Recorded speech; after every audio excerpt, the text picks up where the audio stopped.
Vote কেন্দ্রে প্রবেশে বাধা 46.4 আর জাল ভোট দিয়েছে 21.4। এটা তো প্রত্যাশিত ছিল না। এটা সরাসরি বিএনপিকে দোষারোপ করা যাবে না, জামাতও করা যাবে না। কিন্তু আবার এটাও ঠিক দুই দল মিলেই যে কাজটা করছে এটা আবার পরিষ্কার। সেই ক্ষেত্রে হয়তো রাজনৈতিকভাবে এটা খুব একটা সমস্যা হবে না, কোনো পক্ষই এটা নিয়ে মাঠে নামবে, আন্দোলন করবে, হইচই করবে তা না। যতটা ভালো ভোট আমরা মনে করছিলাম, শান্তিপূর্ণ ছিল দৃশ্যত, ভোট দিতে পেরেছে, কিন্তু ভোটের যে পরিসংখ্যানটা বের হয়ে আসছে তাতে কিন্তু এর আলামতটা ভালো না। টিআইবি আজকে আনুষ্ঠানিকভাবে কিছু তথ্য প্রকাশ করেছে, তাতে ভোটারদের কেন্দ্রে প্রবেশে বাধা 46.4%, জাল ভোট দিয়েছে 21.4%। এটা তো অনেক বড়।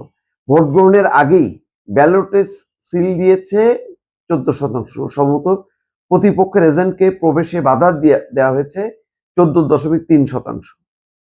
দর্শক, আমার মনে হয় যে আমি তথ্যগুলি আবার বলি আপনাদেরকে, যে এখন এই যে টিআইবি পরিসংখ্যানটা দিল, এটা কিন্তু খুবই বিপজ্জনক পরিসংখ্যান।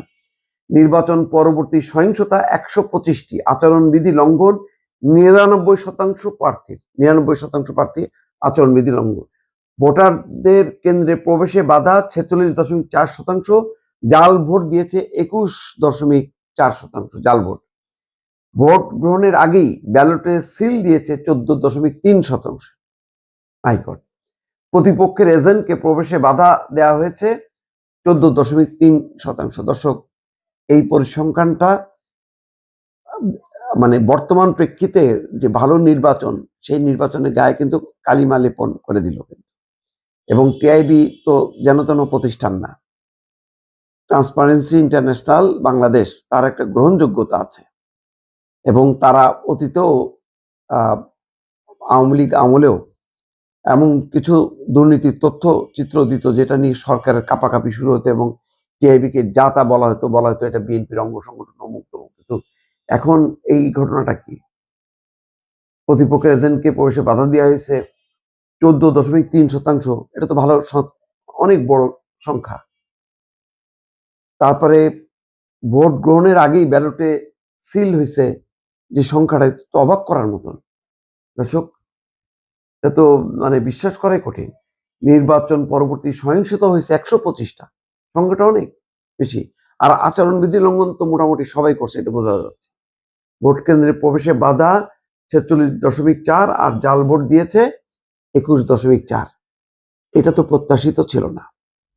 ভালো ভোটের এই যে মানে ঢেকুর তুলছিলাম আমরা এই একদিন, কিন্তু এই পরিসংখ্যানগুলি তো খুবই মানে ভালো ভোটের পক্ষে না।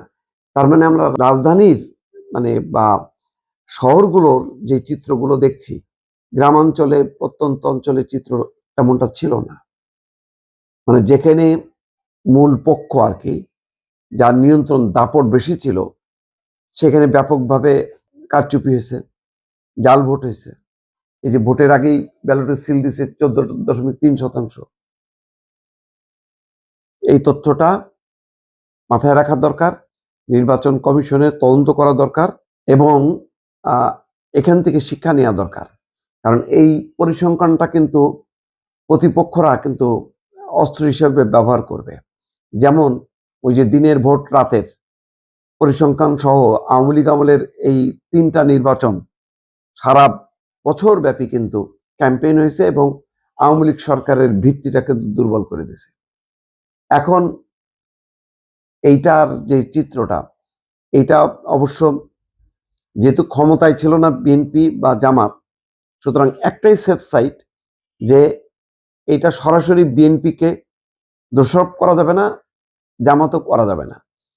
কিন্তু আবার এটাও ঠিক দুই দল মিলেই যে কাজটা করছে এটা আবার পরিষ্কার। সেই ক্ষেত্রে হয়তো রাজনৈতিকভাবে এটা খুব একটা সমস্যা হবে না, কোনো পক্ষই এটা নিয়ে মাঠে নামবে, আন্দোলন করবে, হইচই করবে তা না।